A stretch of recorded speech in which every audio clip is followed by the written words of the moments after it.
ქართლში ვაშლის ბაღები ზაზაგოროზია მოინახულა ქარელის რაიონის სოფელ ბედნისში საგაზაფხულო სამუშაოები თავად მინისტრმა ნახა. სოფლის მეურნეობის მინისტრი შიდა ქართლში იმყოფება შტატების საერთაშორისო განვითარების სააგენტოს დახმარებით 1 ჰექტარ მიწის ნაკვეთზე სადემონსტრაციო ბაღი გაშენდა, სადაც ვაშლის ახალ ჯიშებს მოიყვანენ. ზაზაგოროზიამ ქართლში მექანიზაციის ცენტრით დაათვალიერა, სადაც ლაბორატორია განთავსდება და სოფლის პროდუქციის შემოწმება იქნება შესაძლებელი. სასოფლო ტექნიკის შემოყვანა ამ დროისთვისაც გრძელდება და 4 ეტაპად განხორციელდება.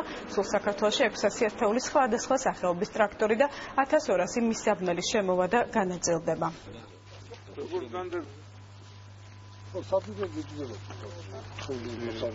უმთავრესი არის არა მარტო ტექნიკის შემოყვანა, ამის გაკეთება, არამედ მთლიანად რეგიონის ჯიშების შენაცვლება ვნახეთ.